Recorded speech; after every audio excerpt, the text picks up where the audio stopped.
levántate y resplandece hoy, la luz de Cristo brillará. Somos linaje del Señor, su verdad proclamará.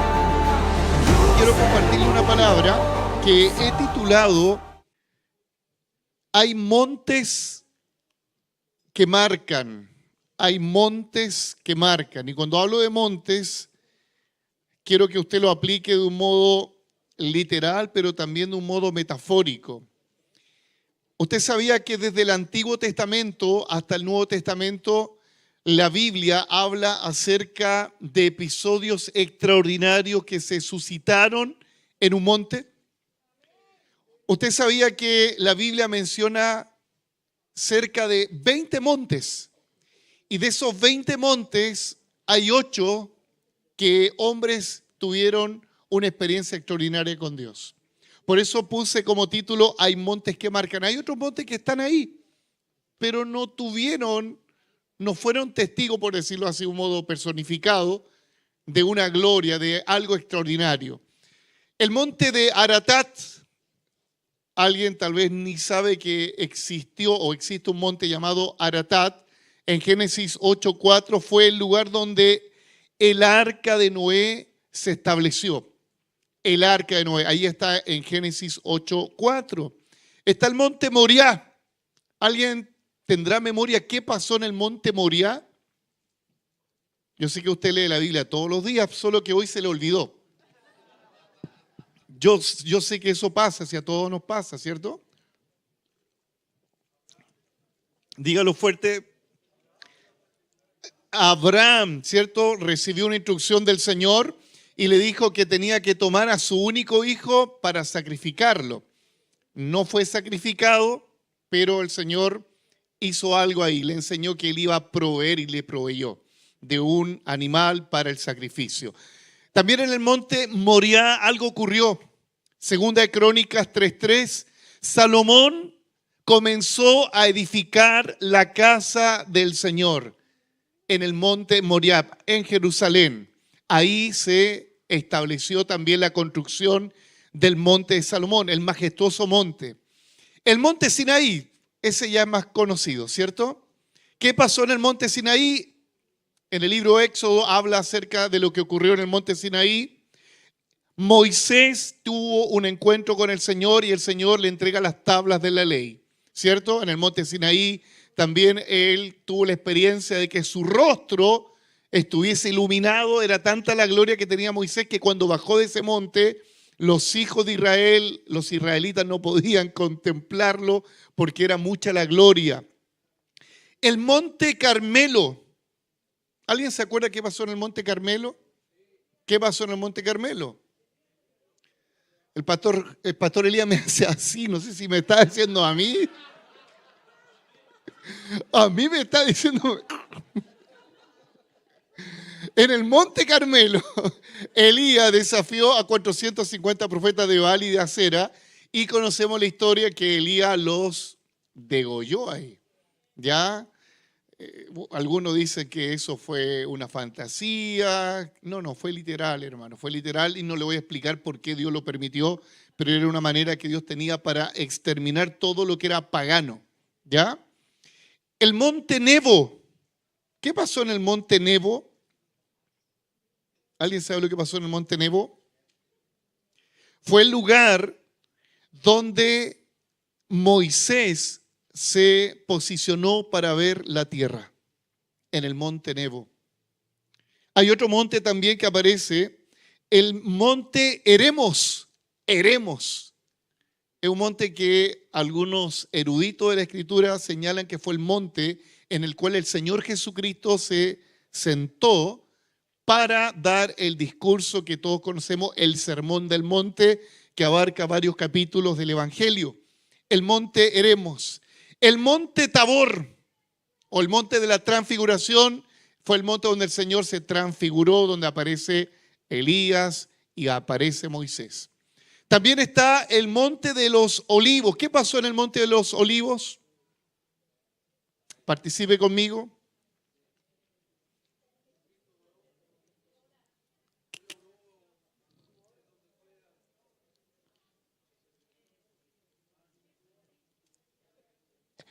El monte de los olivos del Getsemaní fue el monte donde el Señor derramó su alma antes de ser arrestado e ir a la cruz. ¿Ya? Y el monte Gólgota, ahí el Señor muere, ¿cierto? Y es crucificado. Esos montes literalmente tuvieron la experiencia, si lo personificáramos de esa manera, de una gloria extraordinaria del Señor. Y con esto no estoy diciendo que literalmente tenemos que ir al monte para experimentar la gloria del Señor. Hoy el Señor no se manifiesta solamente en los montes, Él se manifiesta en todo lugar donde el ser humano lo invoque. Recuerde que el Señor tiene una conversación con la mujer samaritana y la mujer samaritana pensaba que solamente en esa localidad, en ese monte Gerizim, era el lugar donde Dios podía hacer algo. ¿Y qué le dice el Señor Jesucristo? La hora viene y la hora es donde el Padre busca adoradores que le adoren en espíritu y en verdad, porque no se adora solo en un lugar, se adora en todo lugar donde Dios nos coloque. Amén. Sin embargo, cuando nos reunimos, esto se convierte de un modo figurado como en un monte. ¿Por qué? Porque nos concentramos en estar en un lugar donde sabemos que al estar reunidos Dios se manifiesta siempre. Subir al monte implica esfuerzo, congregarse implica esfuerzo. Subir al monte implica tener una panorámica diferente. ¿Por qué? Porque estamos en una posición más alta. Cada vez que nos congregamos, ¿sabe lo que hace el Espíritu Santo? Abre los ojos de nuestro entendimiento. Comprendemos de alguna forma quién es el Señor, pero también sabemos nuestra realidad. Como dijo un teólogo, mientras tú más conozcas al Señor, más te conocerás a ti mismo. Es una verdad. Y en esta hora quiero hablar acerca de lo que ocurrió en el monte Tabor, en el monte de la transfiguración. Un lugar donde el Señor marcó un precedente para los discípulos que Él tomó para que vieran su gloria. Hoy existen montes como en Corea del Sur. No sé si usted sabía que en Corea del Sur, donde está la iglesia más grande del mundo, que es de las Asambleas de Dios, no lo digo con orgullo, no, es de la Asamblea de Dios. Ahí está el pastor George Paul Guichot, y él en el año 1973, él junto a su suegra deciden tomar un monte y constituirlo en el monte de la oración. Hasta el día de hoy ese monte está ahí, no se ha movido el monte. Y en ese monte hasta el día de hoy cerca de 20,000 personas suben cada año a orar. Cerca de 20,000 personas. Y eso está abierto todos los días. 24 horas. Hay 12 capillas que uno puede ir a ese monte y encontrarse en una capilla y buscar al Señor. Hay bastantes cuevas donde las personas entran en esa cueva y buscan al Señor en el secreto. Pero como siempre entra toda la parte comercial, actualmente hoy hay lugares que se llaman, son como hoteles, digo con H, hoteles, que se le llama casa de amor, curiosamente, en ese monte. Se supone que uno va a orar al monte, pero no sé por qué tienen lugares que le llaman casa de amor. Se supone que es para buscar al Señor, pero hasta el día de hoy ese lugar no para de recibir personas para clamar e interceder. Como paréntesis, usted sabía que los orientales tienen una disciplina muy marcada respecto a lo que es la meditación, y en este caso los cristianos, lo que es la oración. La iglesia más grande del mundo no está basada en un lindo grupo de música, que si bien lo tienen, la base de esa iglesia, que es tremenda, está en la oración. Cuando usted tenga tiempo, lea un libro de Jean-Paul Guichot. A algunos no les gusta porque habla de términos que no son muy, ¿cómo llamarlo?, ortodoxos, que digamos. Pero en su libro él menciona que la clave del crecimiento de la iglesia está basada en la oración y en el ayuno. ¿Qué ocurre acá en este monte? Acompáñenme por favor a la palabra del Señor. Vamos a el Evangelio de Lucas, capítulo 9, Lucas 9. versículo 28. Dice, aconteció como 8 días después de estas palabras. ¿Qué palabras el Señor les había dicho a los discípulos? Cuando uno lee el contexto, el Señor le había dado autoridad a 12 discípulos para echar fuera demonios. Las primeras palabras que el Señor le dio a los discípulos fue esta: vayan. La primera instrucción: vayan, prediquen el evangelio del reino, sanen a los enfermos, limpien los leprosos, resuciten muertos. De gracia recibiste, de gracia entreguen. Esa fue una de las palabras principales antes de llegar al episodio del monte. Les da autoridad a los discípulos. Posteriormente ellos regresan y el Señor los lleva al desierto y tienen que experimentar el milagro de las multiplicaciones de los panes y los peces. Las palabras que el Señor había dicho, recuerden que dice ahí, 8 días después de estas palabras. ¿Cuál fue la tercera experiencia? Pedro recibe revelación por el Espíritu diciendo que el que estaba frente a él no era simplemente un raboní, un maestro judío, sino que era el Cristo, el Hijo de Dios, el Hijo del Dios viviente. Entonces Pedro tiene una revelación. Antes de estas palabras, había pasado harta agua debajo del puente, como se dice.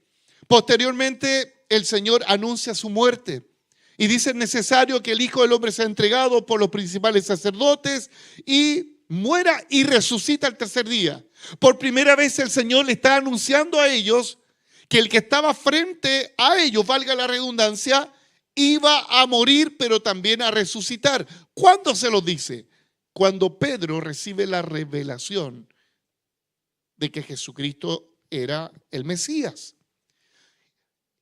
Y junto con ello el Señor inmediatamente le dice a ellos que para seguirle es necesario negarse, tomar la cruz hasta el final.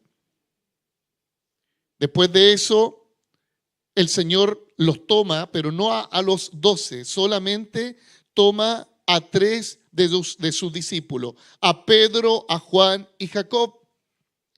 ¿Y por qué los tomó a ellos? Usted dirá: porque eran los regalones del Señor. Eran los chupamedia. La hermana Vilma no está para explicarle, pero está la hija, se lo voy a explicar a usted entonces. Chupamedia en Chile significa la persona que adula a su maestro. Ese es un chupamedia, ¿ya? También ocupa la misma palabra en Venezuela. Bueno, si entre chileno y venezolano somos uno en todo caso. Sí, cada vez, hermano, no sabe si es chileno o venezolano. Yo estoy seguro que en 10 años más todas las empanadas van a ser de arepa. Estoy seguro. Estoy seguro que todas las empanadas van a ser de arepa. Estoy seguro.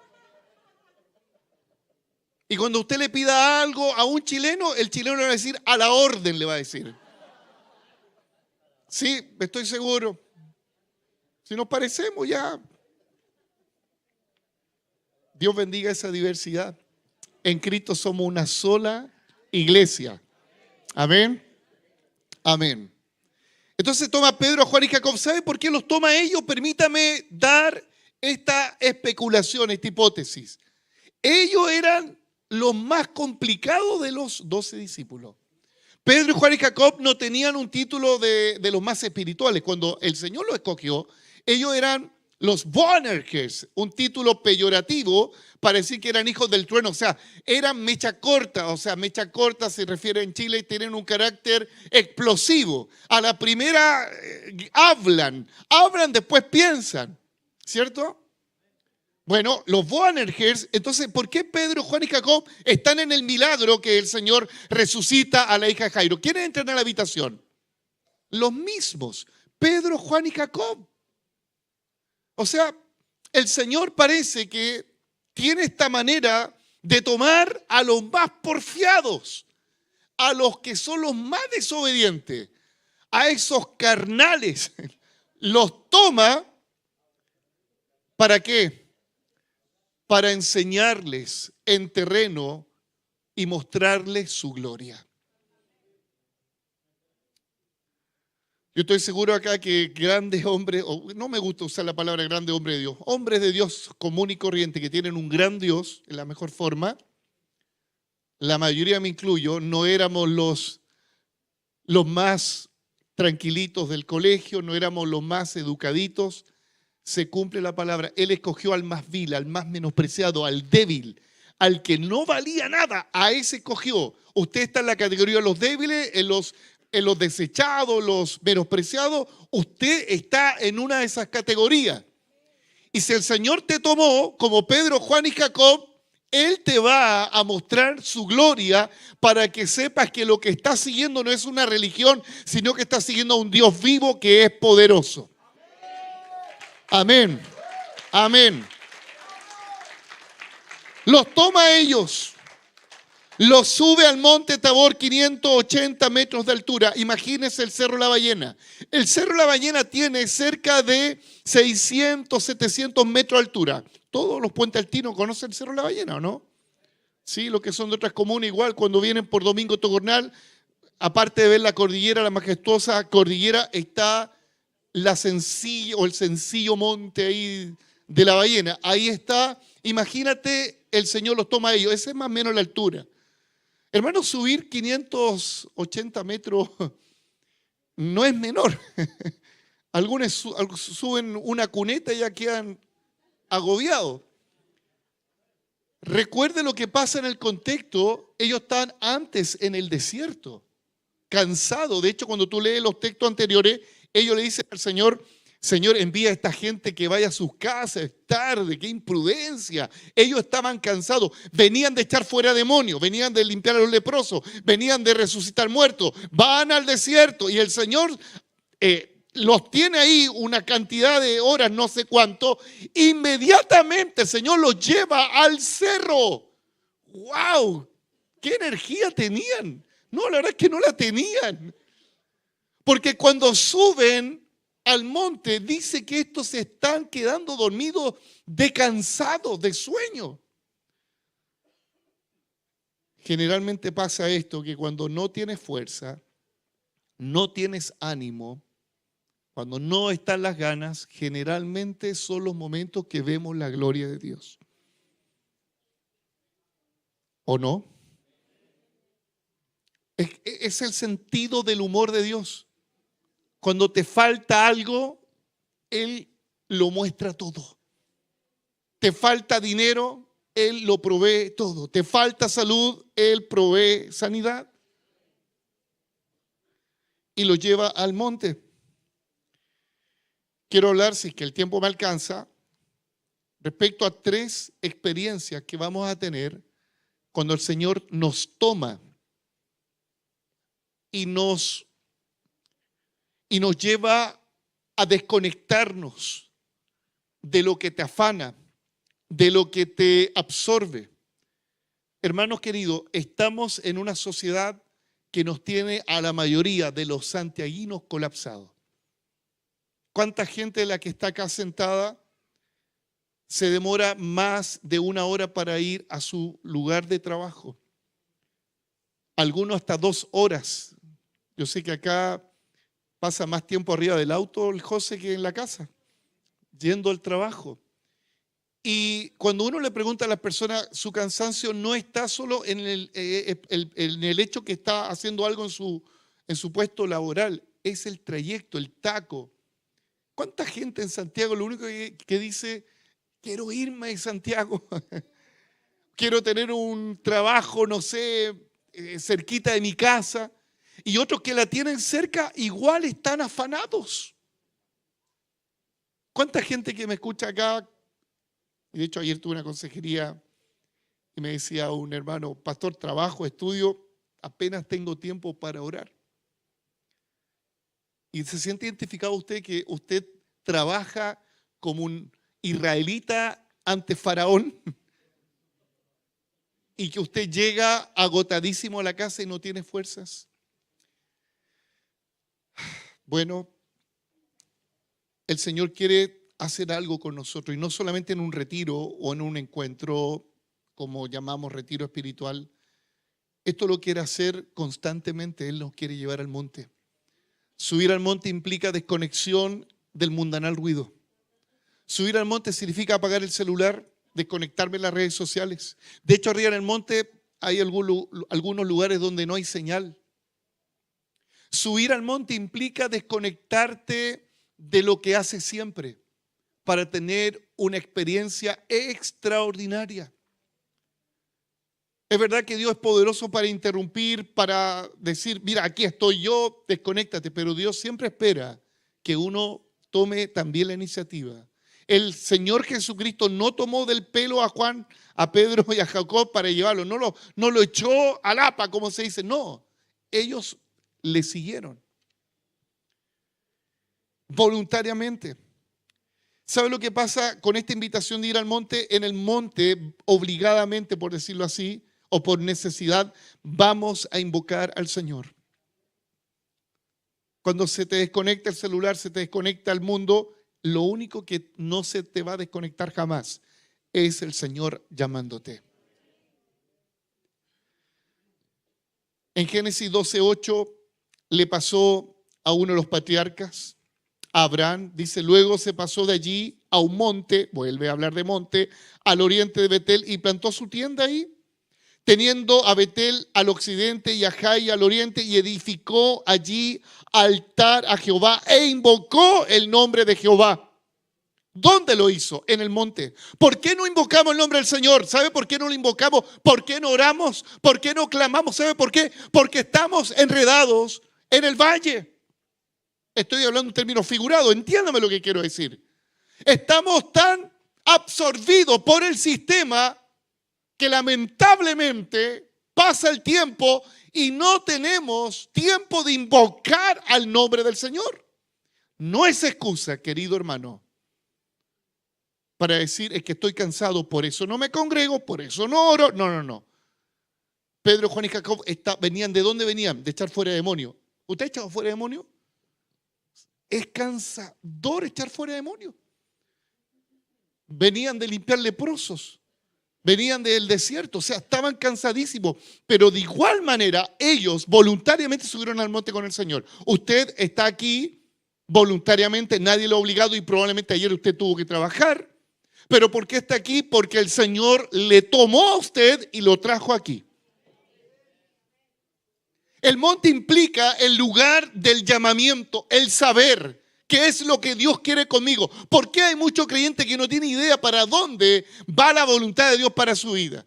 Algunos piensan que Dios lo llamó solamente para sentarse en la misma silla, solamente para estar en el mismo lugar. No, Dios a cada uno en particular le dio un propósito específico. No solamente tener una esposa, esposo, familia, tener al perrito, al Bobby, no, hay algo más. Hay algo más. ¿Dónde Dios llamó a Moisés? ¿Dónde lo llamó? Lo llamó en el monte, Éxodo 3, 1 al 2. En el monte, apacentando Moisés, en el monte, diga conmigo, en el monte. Apacentando Moisés las ovejas de Jetro, su suegro, sacerdote de Madián, llevó las ovejas a través del desierto y llegó hasta Horeb, monte de Dios, diga conmigo, monte de Dios.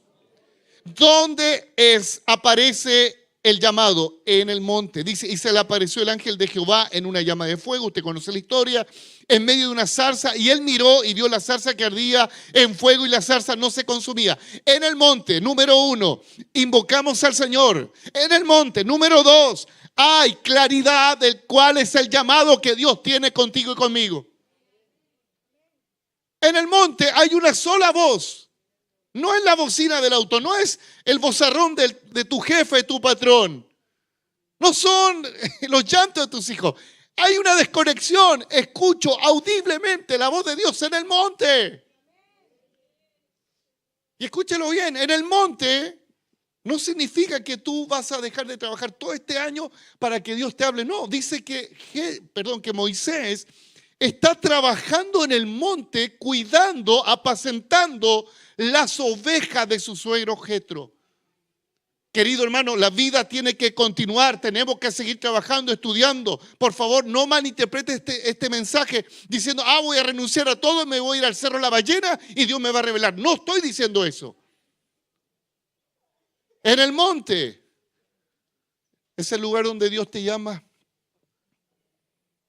Yo recuerdo que cuando trabajaba, siempre lo menciono en modo cómico, Cuando estaba subyugado por un elefante explotador, trabajaba en el Jumbo, hermano, con su trompa, ¡pum! 2 horas extra, ¡pum! Ahí trabajaba. Y un día mi papá me dice, no sé si se acuerdan de mi papá, me dice, Sergio, deberías hacer carrera, te va bien en el Jumbo. Pero ya el Espíritu Santo me había hablado. ¿Y dónde me había hablado? En el monte. Pero ¿cuál era el monte? En el trabajo. Dios me había hablado claramente y me dijo así el Señor. Me dijo, yo te voy a sacar de acá, me dijo. El Espíritu Santo me habló. No tengo esquizofrenia, fue la voz de Dios. Me dijo, te voy a sacar de acá y te voy a capacitar. Y me habló claramente todo lo que iba a hacer. Te voy a meter en el instituto bíblico, vas a estar ahí consagrado al Señor. Me lo dijo claramente. Mi papá viene con una voz natural, una buena intención. Sergio, hace carrera acá, te va a ir bien. Y yo le digo, papá, ¿sabes qué? No, Dios me llamó y yo voy a salir de acá. ¿Y dónde Dios me lo habló? Estando, me acuerdo, arriba de un bus a la 1 de la mañana, para llegar a las 2 de la mañana a la casa, que le llamaban el bus de acercamiento. Yo creo que era el bus del alejamiento, porque... Y Dios me habló en ese bus. Dios te puede hablar en cualquier lugar. En tu escritorio, en la universidad, Dios te puede llamar aquí en cualquier lugar. El asunto, cuando hablo del monte, significa que tu oído debe estar atento a la voz de Dios. En el monte. El monte implica también el deseo de estar con Él y el monte implica el deseo de santificarnos. ¿Dónde dice eso, pastor? En la Biblia. Salmo 23, del 3 al 4. ¿Quién subirá al monte de Jehová? Diga conmigo, monte. ¿Y quién estará en su lugar santo? El limpio de mano y puro de corazón, el que no ha elevado su alma a cosas vanas, ni ha jurado con engaño. ¿Quién subirá al monte del Señor? El texto lo dice. Pero para subir, ¿debo permanecer también ahí? ¿Quién permanecerá? ¿Quién estará en el monte del Señor? El limpio de mano, el puro de corazón. En el monte también hay una revelación progresiva de quién es el Señor y se lo voy a mostrar por la Escritura. Cuando el Señor Jesucristo enseñó desde el monte a los discípulos estaban en un monte pequeñito y Él les enseñaba, esto está en Mateo 5:1, de un modo íntimo, y a ellos solamente les enseñó, a los discípulos, no a la multitud. Entonces, ¿por qué es progresivo? Porque lo primero que ellos vieron del Señor, que era un maestro que enseñaba la palabra, la ley, el reino de Dios, y ellos lo primero que recibieron fue una revelación a través de sus oídos. Todo comienza con lo que tú escuchaste una vez, ¿cierto? Tú escuchaste la palabra de Dios por alguien. Ese fue el primer paso de la revelación progresiva, lo que oyes, lo que entendemos intelectualmente del Señor, la información del Señor. Pero desde ahí ya el Señor se revela directamente en la persona y pasó en Pedro. Del oído pasó a la boca de Pedro. Y cuando hablamos de la boca, de la abundancia del corazón, habla la boca, o sea, del oído, esta revelación llega al oído, pasa al corazón, y el corazón es tomado por el Espíritu, y Pedro, por revelación, dice, tú eres el Cristo, el Hijo del Dios viviente. O sea, vamos viendo los sentidos, oído, corazón, pero ya en Lucas 9:32, ¿qué es lo que ocurre acá?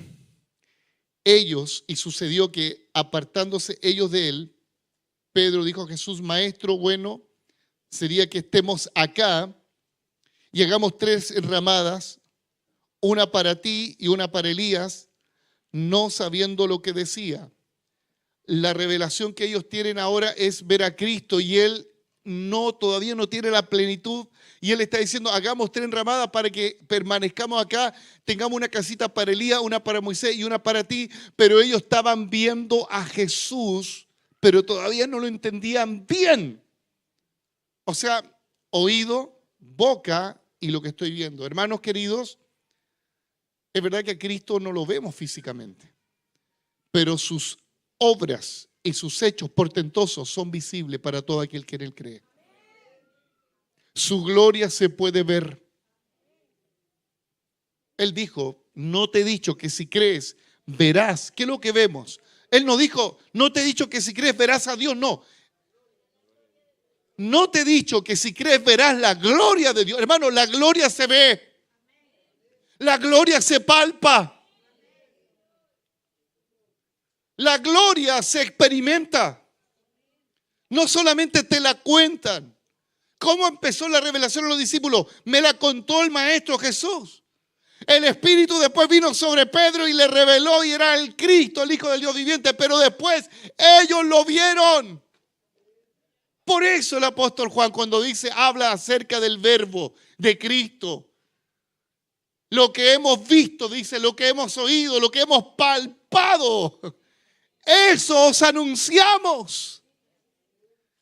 Y eso es el Evangelio, Señor. El Evangelio no solamente lo escuché de mi abuela, sí, lo escuchaste de tu abuela, pero se te reveló en tu corazón como a Pedro.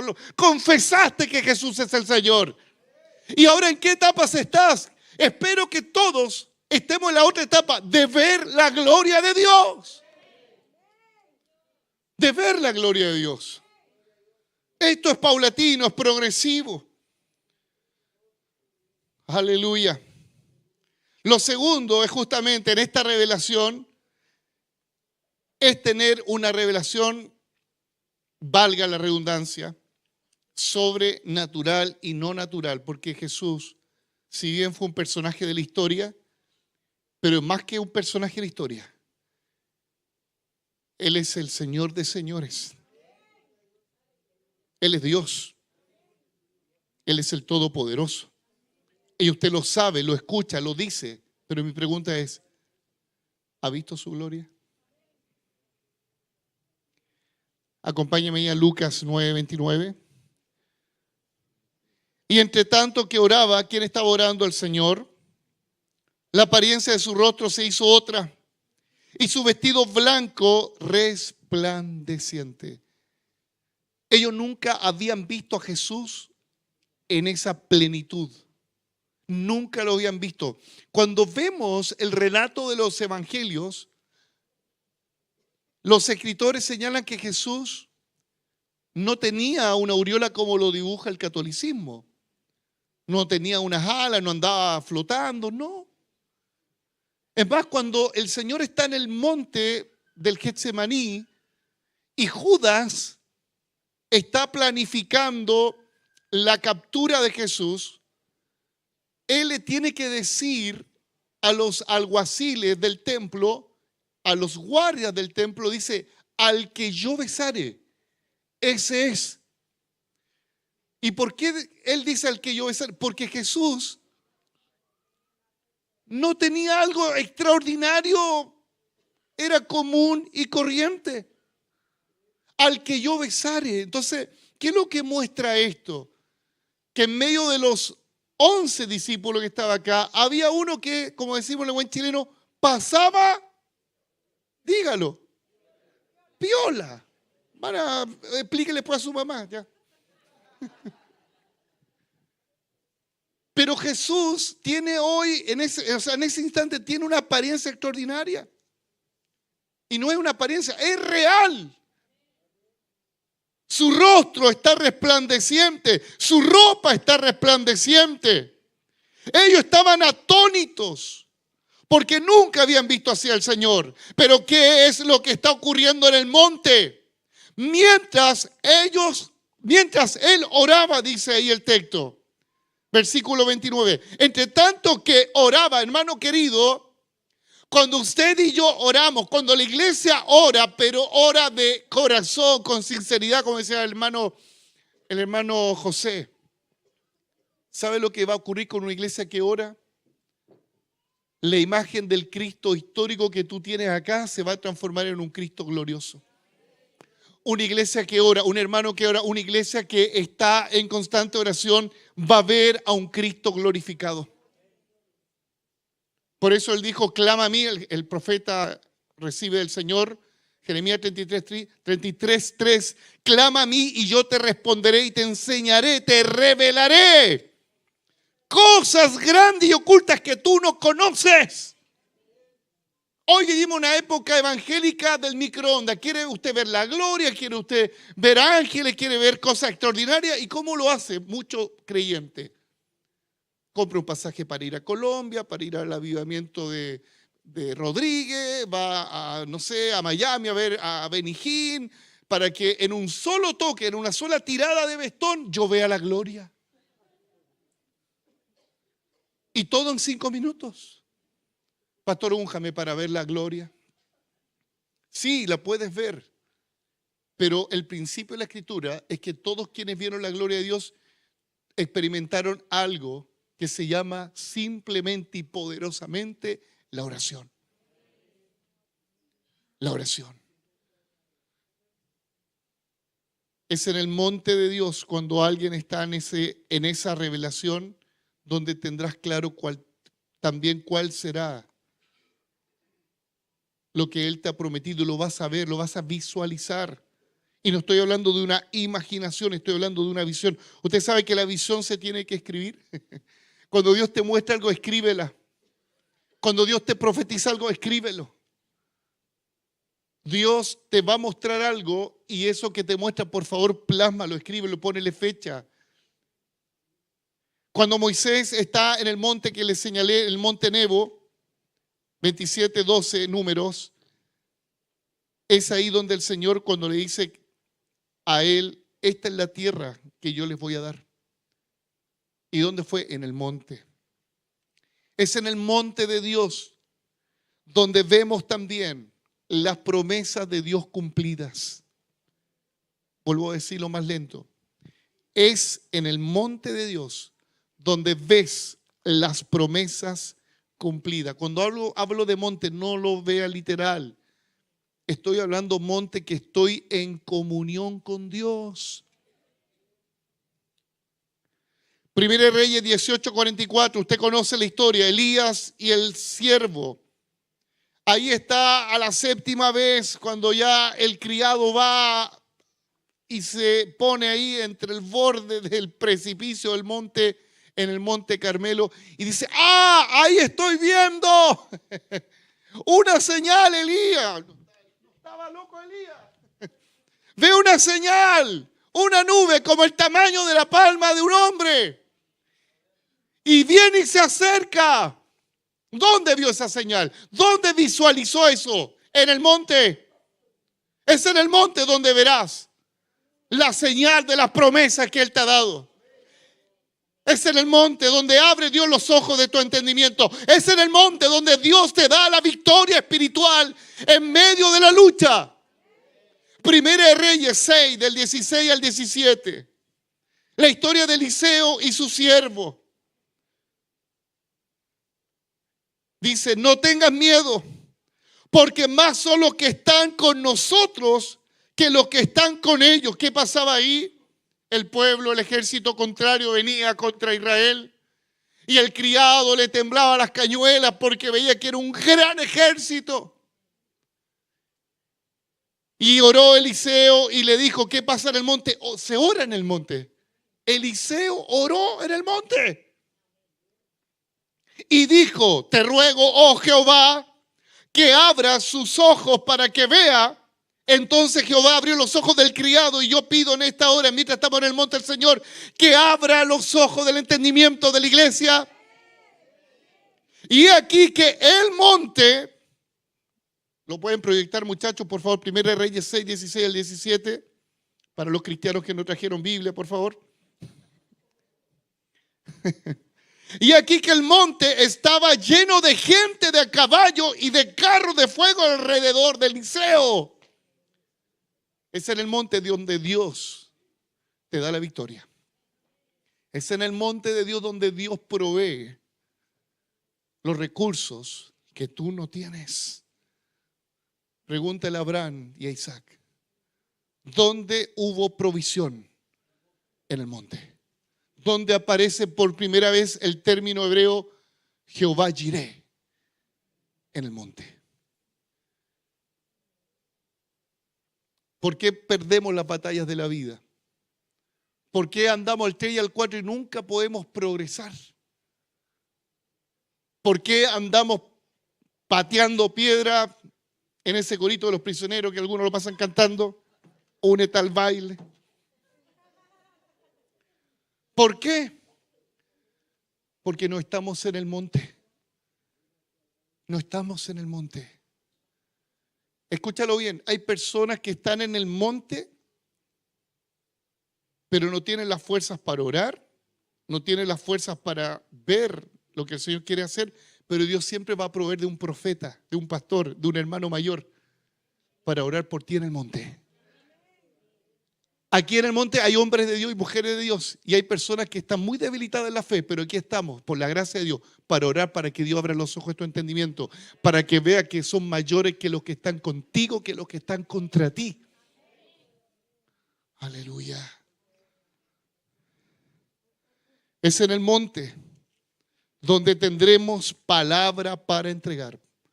¿Por qué muchas veces estamos desprovistos de recursos espirituales? No tenemos ánimo de orar, no tenemos palabra que entregar. ¿Por qué nos pasa eso? Porque no estamos en el monte. Cuando Moisés estuvo en el monte, ¿qué recibió de parte del Señor? La palabra. Hoy estamos todos en el monte de Dios, estamos recibiendo palabra. Pero escúchalo bien, tú vas a salir de este monte y vas a llegar a tu realidad el día lunes, martes, miércoles, jueves. Debes seguir en el monte del Señor. Éxodo 33, del 28 al 29. Y él estuvo allí con Jehová 40 días y 40 noches. No comió pan ni bebió agua, estaba en ayuno. Y escribió en tablas las palabras del pacto, los 10 mandamientos. Y aconteció que descendiendo Moisés, ¿de dónde? ¿De dónde descendió Moisés? Lea. Muchachos, por favor, para los hermanos que se le olvidó traer Biblia, suena más bonito así. Y aconteció que descendiendo Moisés del monte Sinaí, con las 2 tablas del testimonio en su mano, al descender del monte, no sabía Moisés que la piel de su rostro resplandecía después que hubo hablado con Dios. Hermanos queridos, es verdad que permanecemos en el monte, pero también tenemos que ir al valle. Moisés tuvo que bajar para darle palabra al pueblo. ¿Dónde se recibe la palabra? En presencia de Dios. Es diferente leer la Biblia sin el Espíritu Santo. Es diferente leer la Biblia sin la unción del Espíritu Santo. Es diferente entregar una palabra sin la unción del Espíritu Santo. Pero cuando el hombre, la mujer de Dios, yo me pongo en la palestra, no es que sea el Moisés de ustedes, no, también. A veces soy como el criado de Eliseo, Señor, necesito que un pastor, un hermano mayor me ayude para ver que el Señor está conmigo. También me pongo en esa escena. O usted no es criado o el servidor del Señor, también. Pero es en el monte donde Dios te revela la palabra. Es en el monte donde Dios te da discernimiento, te muestra el lugar, las promesas. Es en el monte. Dios no quiere que tú seas una persona que siempre vive en el valle y no tengas revelación del Señor. Es en el monte. Yo todavía recuerdo un profesor de homilética 2 y suena como, oh, qué nivel, qué pro, ¿cierto? Homilética 2, un ramo que tuve que tomar. Y cuando uno está en homilética 2 con los compañeros, uno se cree, humanamente se cree bacán. El gran conferencista. ¿Y sabe lo que nos dijo el profesor de homilética 2 en la licenciatura en teología?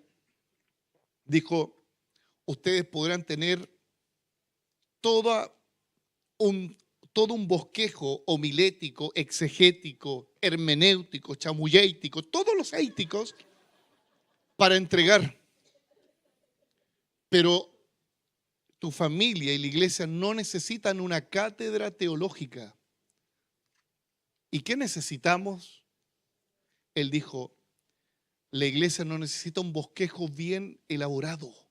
Y uno decía dentro, para eso pagué este curso, para que me digan que no necesito un bosquejo bien elaborado. Él dijo, ustedes necesitan recibir una palabra viva y un mensaje de parte de Dios para la iglesia. ¿Y cuántas veces tú y yo hemos sido bendecidos y edificados con personas que nunca fueron a una universidad teológica, instituto bíblico, no estudiaron teología en esto, no saben hacer un bosquejo homilético, no entienden ni idea qué es lo que es la homilética, piensan que es una comida venezolana, no tienen ni idea qué es la homilética? ¿Qué es la homilética? La exégesis, la hermenéutica, términos de la astronomía, ¿qué cuestión es? ¿Cuántas veces yo he sido tan bendecido, edificado con hermanos sencillos, pero están en el monte y tienen una palabra viva que cala los huesos? Con esto no estoy diciendo ni subestimando, no vayas a estudiar, no estudie, no, vaya a estudiar teología, pero nunca, por favor, abra su boca sin tener antes una palabra que Dios le habló a usted. Es el Espíritu Santo quien tiene que darte esa palabra. Dice la Biblia que Moisés en la segunda ocasión, porque recuerda que las primeras tablas, ¿qué pasó con las primeras tablas? Se quebraron ahí. Después, ¿qué tuvo que hacer Moisés? Pero la primera fue el dedo de Dios quien escribió las tablas. Y en la segunda, ¿qué hizo Moisés? ¿Y aquí implica escribir? Que tampoco nos vamos al otro lado extremo de puro espíritu. Hay que escribir, hay que esforzarse, hay que hacer el bosquejo, hay que prepararse. Fue el Señor que inspiró a Moisés, pero Moisés tuvo que mover la mano, escribir, porque yo sé que hay mucha gente que a veces es muy espiritualoide, y cuando ven al pastor que se sube con este bosquejo, inmediatamente dice, el pastor pura letra, dice. Como un día me acuerdo que se me olvidó el bosquejo, no sé qué me pasó, no pude imprimirlo. Hermanos, yo dependo del Señor, pero mi mente, mi déficit atencional me obliga a tener un bosquejo. O si no, empiezo a hablar del monte y termino hablando del infierno, hermano. O sea, de arriba termino allá. Entonces, esta hermana, yo le digo a los hermanos, se me olvidó el bosquejo, hermano, y yo como pidiendo disculpas, y la hermana pentecostal que estaba atrás dijo, gloria a Dios, ahora sí, Señor, usa a tu siervo.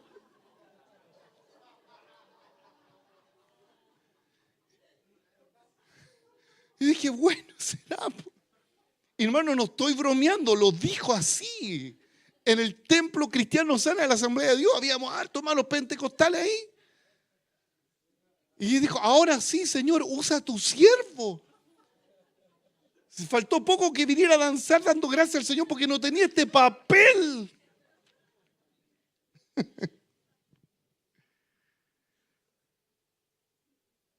Hermanos queridos, en el monte el Señor entrega legados. Aleluya. Y huellas imborrables. Quiero, por favor, que busquen su Biblia y los muchachos ayúdenme, por favor. Segunda carta universal de Pedro, capítulo 1, versículo 15 al 18. Quiero que leamos con detención, por favor. Porque esto a mí me vuela la cabeza. La palabra de Dios me impacta. Me gusta escuchar las hojas y me gusta, como Luis decía, me gusta escuchar. Traigan Biblia, hermano, traigan Biblia. Yo sé que cuando usted está con el celular ahí, leyendo la Biblia, aparece la notificación no del arcángel Gabriel, sino del Lucho. ¿Qué? Segunda de Pedro 1, 15 al 18. Traiga Biblia, por favor, se lo pido de verdad. Traiga Biblia. Dice, así que me esforcé, versión NTV, así que me esforcé por asegurarme de que siempre recuerden estas cosas después que me haya ido. ¿Qué es lo que está diciendo Pedro? Está anunciando antes que está a punto de irse, pero está preocupado y ocupado que la iglesia tenga un gran legado. Así que me esforcé por asegurarme de entregarle un legado, estoy parafraseando, de que siempre recuerden estas cosas después que me haya ido. Pues no estábamos inventando cuentos ingeniosos cuando les hablamos de la poderosa venida de nuestro Señor Jesucristo. Nosotros vimos su majestuoso esplendor con nuestros propios ojos cuando Él recibió honor y gloria de parte de Dios Padre. ¿De qué episodio está hablando? La voz de la majestuosa gloria de Dios que dijo: este es mi Hijo muy amado. Y no lo dijo por Moisés ni por Elías. El Padre está dando testimonio de su Hijo. Este es mi Hijo muy amado, quien me da gran gozo. Nosotros mismos oímos aquella voz del cielo cuando estuvimos, ¿dónde? En el Monte Santo. Las experiencias con Dios no son solamente para que la enmarques y la guardes en el baúl de los recuerdos. No, es para que cuentes lo que el Señor ha hecho con tu vida desde que Él te salvó. Incluso antes que te salvara. Cuenta de dónde Dios te rescató. Cuenta lo que Dios hizo por ti, lo que está haciendo y lo que hará. No hay nada más potente el testimonio de un cristiano que vive de verdad el Evangelio. No hay nada más fome y desabrigo que escuchar un discurso que el que lo está diciendo no lo vive. Es verdad, hermano, que nosotros no vivimos por emociones, ni vivimos también por sensaciones. El Evangelio es por fe, el Evangelio es por convicción, pero en el Evangelio hay experiencia. En el Evangelio hay experiencia. Y esa experiencia afecta a tus emociones, tu intelecto y tu voluntad. Si alguien vive un evangelio intelectual solamente, académico, la verdad que lo que va a decir va a ser palabras bonitas, pero que no van a afectar el corazón de la persona. Pregúntele a ese ex ciego cuando lo están entrevistando después que Pedro es instrumento en la mano de Dios para sanar a ese ciego. Llega la PDI religiosa, toman al ciego y le interrogan. ¿Quién fue? ¿Qué te pasó? ¿No eres ciego? ¿Y por qué ahora estáis viendo? ¿Qué te pasó? No lo dice la Biblia textualmente. Usted, ¿en qué parte de la concordancia va a buscar la PDI? No aparece la PDI. ¿Y qué es lo que dice el ciego que no conocía Biblia? Obvio, si nunca había leído la Torá, nunca, obvio. ¿Y quién te sanó? ¿Quién hizo eso por ti? Y el ex ciego, todo tembloroso, dice: mira, la verdad es que no sé quién era. Si era pecador, no era pecador, pero una cosa quiero decirle: que antes yo era ciego, pero hoy veo. Y ese testimonio es potente.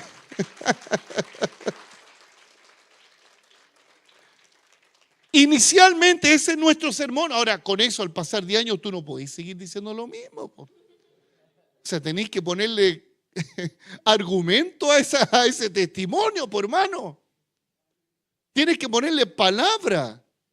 Inicialmente, claro, di que antes estabas en depresión, hoy tienes vida nueva. Estabas enfermo, hoy estás sano, pero después ponerle argumento.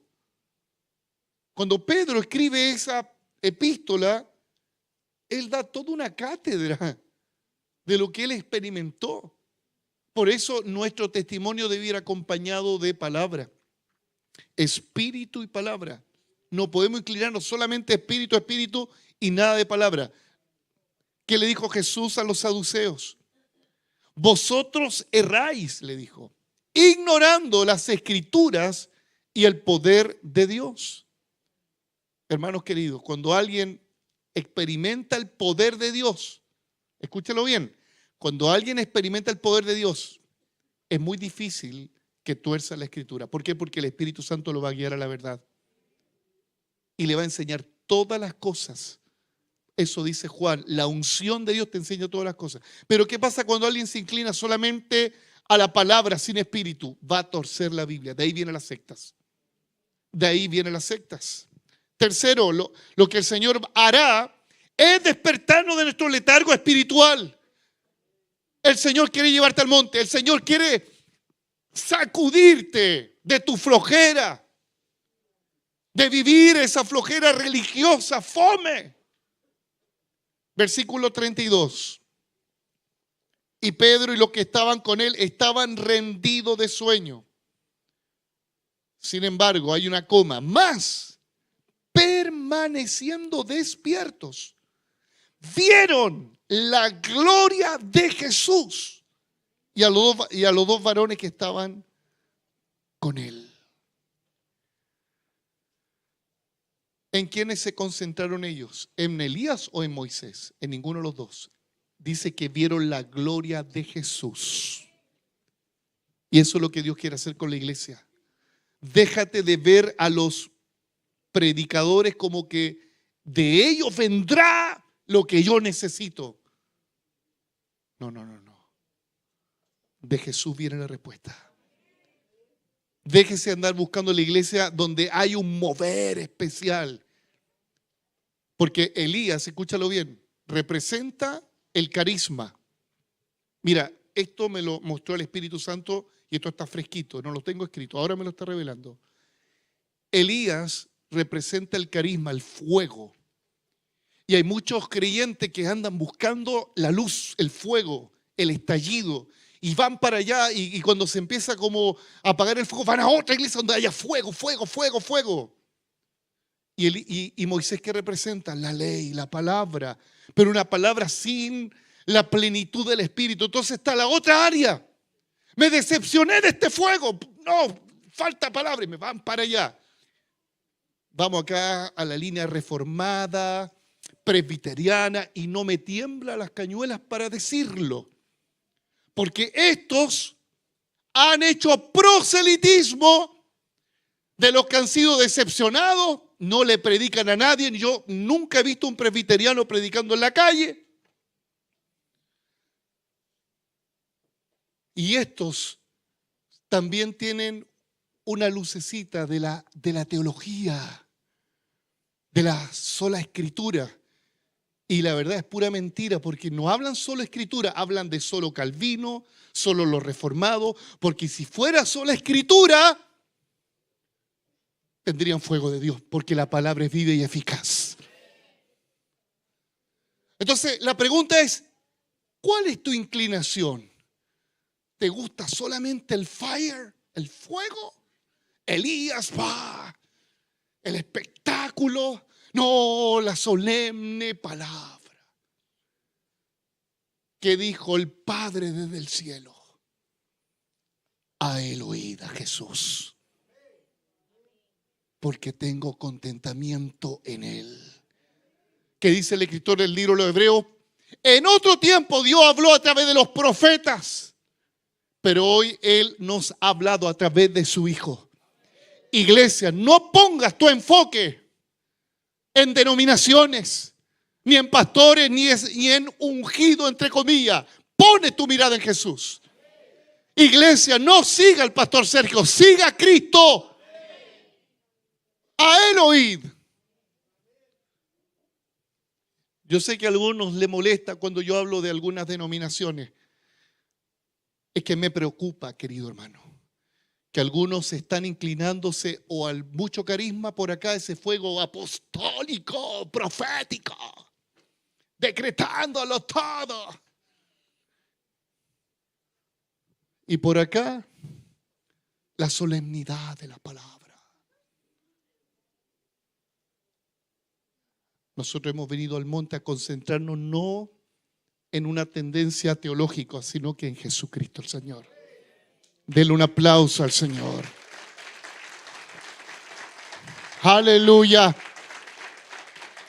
Dios bendiga a nuestros hermanos presbiterianos. No estoy en contra de ellos, pero sí estoy en contra del sistema que ellos están teniendo el día de hoy, hablando mal de quienes creemos en el poder de Dios, diciendo que las lenguas de fuego son del diablo. Esos el Señor los reprenda. El Señor los reprenda. Como estos locos que no son los que ven visiones reales de Dios. Yo creo que estos están chalados, de verdad. Algunos de verdad que están locos. Decretan todo lo espiritualizan. Están locos. Con esto no estoy diciendo que yo no creo en las visiones. Yo creo en las visiones, yo creo en las profecías. Pero hay bastantes grupos locos, evangélicos locos, chalados, sectarios. Yo sé que lo que estoy diciendo tal vez no es tan crujiente el pancito, pero tengo que decirles la verdad desde este púlpito. Ya basta de andar buscando a las personas y a los ungidos, busque a Cristo. El Señor quiere sacarnos de esa flojera. Y el Señor también muestra que cuando hay flojera espiritual, el monte, escúchalo bien, el monte está expuesto. El monte está expuesto a que los demonios comiencen a hacer estragos. Lamentaciones 5 del 17 al 18, una advertencia. Cuida tu relación con Dios, hermano. La mía también. ¿Qué dice Lamentaciones 5 del 17 al 18? ¿Alguien lo puede proyectar? Ahí está. Tenemos el corazón angustiado y cansado, y nuestros ojos se nublan por las lágrimas. Porque Jerusalén está vacía y desolada, y es un lugar donde merodean los chacales. Hablando del monte. ¿Qué es lo que merodea cuando el lugar de la oración, el lugar de la búsqueda, el lugar de la plenitud del Espíritu ya empieza a menguar? Los chacales, los demonios. Por eso él dice, porque el monte Sión está asolado, en la otra versión, zorras andan por él. Cuando el monte se descuida, cuando se descuida la visión, se descuida la comunión con Dios, los chacales, las zorras que representan a los demonios, van a ir al acecho. Cerca tu monte. Cuida tu comunión con Dios. Iglesia, que nada reemplace el orar y el buscar al Señor y la santidad. Aleluya. Cuando no están las fuerzas, cuando no está el ánimo y cuando hay flojera o cualquier cosa, ese es en el monte de Dios que Él se te va a presentar para darte una instrucción y para decirte, vamos, siga adelante. Primera de Reyes 19:8, Elías camina 40 días, 40 noches hasta llegar al monte, y Elías estaba cansado, y ahí donde Dios le habla a Elías, y Elías, para llegar a ese monte, escúchalo bien, Dios le proveyó en el valle, en el desierto, pan y agua. ¿Qué estoy haciendo en esta hora cuando faltan 10 minutos para las 2 de la tarde? ¿Qué estoy haciendo? Te estoy entregando de parte del Señor pan y agua por esta palabra. ¿Para qué? Para que subas al monte. No era la voluntad de Dios que Elías estuviera en ese desierto. Por eso el Señor provee a través del ángel pan, agua. ¿Y qué hace? Camina. ¿Y en qué dirección va Elías? Al monte. ¿Para qué? Para tener un reencuentro con Dios. Esta palabra, escúchalo bien, es para que tú la recibas, sí, para que te animes, para que te vayas con gozo, pero el lunes, martes, miércoles vas a tener que ir al encuentro con Dios. Tú y el Señor a solas. Elías subió solo al monte. Eso habla de la comunión personal. Y ahí establecen un diálogo y Elías se excusa que es uno de los únicos profetas que queda. Usted conoce la historia. Y se victimiza Elías. Y el Señor le dice, oye Elías, ya hay 7,000 rodillas que todavía no se doblan ante Baal. Tú no eres el único, Elías. No eres el único que te han decepcionado de una iglesia. No eres el único que te han sido infiel. No eres el único, Elías. ¿Por qué pensamos que somos los únicos, los pobrecitos? Soy el único hijo de Dios que padece esta cosa. Mentira. Hay muchos más. Pero ¿sabes qué? Hay muchos más que no han doblado su rodilla a Baal. ¿Y qué pasa en ese monte? El Señor le da una instrucción a Elías. Anda a ungir a este rey. Anda a hacer esto y esto otro. Y quiero hablarle a ustedes. quienes no están en el monte, y puedo incluirme yo también, que el Señor te da una palabra, te da alimento, pero te dice, sigue el ministerio, sigue adelante, tienes que hacer esto. Ya déjate de flojera. No estoy en un año sabático, pastor, vengo solamente a sentarme, nada más. Sabático. ¿Cómo año sabático? ¿Sabe por qué nos servimos muchas veces? Porque no estamos en el monte. ¿Aló? Y yo sé que a usted le está molestando lo que estoy diciendo. Qué bueno. ¿Usted cree que cuando Jesús le dijo a los discípulos que están agotadísimos, vamos al monte, ¿usted cree que los discípulos estaban contentos? Bien, vamos a hacer trekking. No. Están cansados. Y yo sé que esta palabra incomoda, que alguien diga, subamos al monte. Ay, qué incómodo que me lo diga, ya me cansé. Ya de pensarlo ya que con sed. Hermano querido, suba al monte, porque Dios te va a decir, sirve. Y finalmente, Lucas 22, 23 al 40, cuando tenga tiempo ahí usted, en el monte de los olivos, le dijo a los discípulos, permaneceos aquí y oren. ¿Y qué pasó con ellos? La flojera, el cansancio, los llevó a dormirse.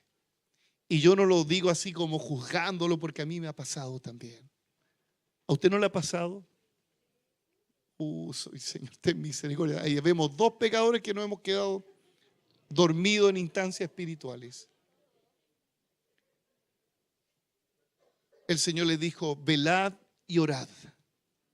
¿Dónde se lo dijo? ¿En qué lugar? Dígalo fuerte. ¿Dónde se lo dijo? Velad y orad. En el monte de los olivos. Para que no entréis en tentación.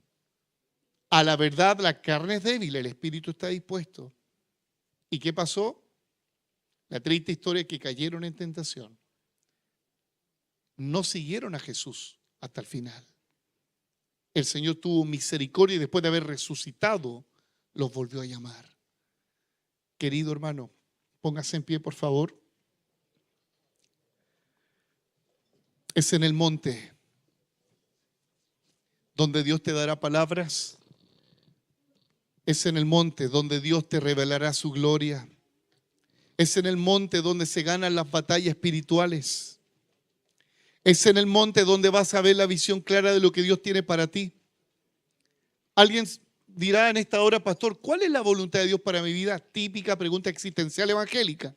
¿Cuál es el propósito que Dios tiene para mí?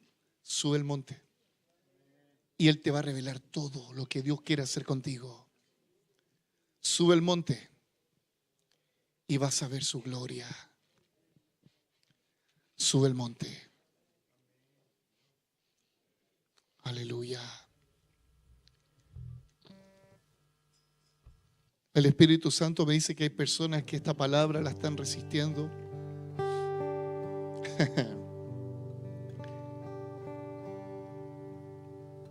Ay, Dios.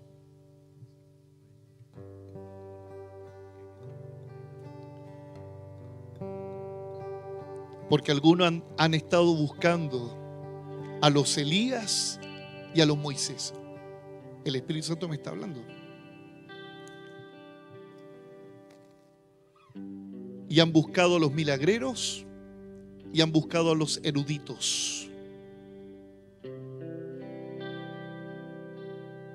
Oh Dios, tú me estás hablando fuertemente en este momento. Ya déjate de mirar a los grandes referentes. Puesto los ojos en Jesús, el autor y consumador de la fe. Pon tu mirada en Cristo. Pon tu mirada en Jesús. ¿Qué te basta para tener mayor iluminación? ¿Un teólogo? ¿Un super ungido? ¿Qué te basta?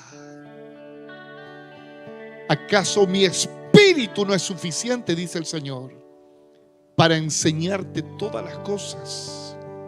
¿Acaso mi palabra no es suficiente?, dice el Señor. Oh Dios eterno.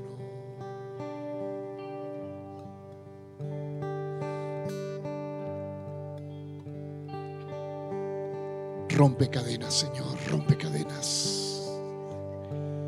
Rompe cadenas. No es la palabra más la sabiduría de este mundo, no. Solo escritura, como dijeron los reformadores. Y en eso estoy de acuerdo. Solo escritura, sola fe, solo gloria. Aleluya. Rompe cadenas, Señor, rompe cadenas, rompe cadenas, rompe cadenas. Rompe cadenas, rompe cadenas. Rompe cadenas. El Señor quiere mostrar su gloria. Ya déjate de ver a un Jesús histórico.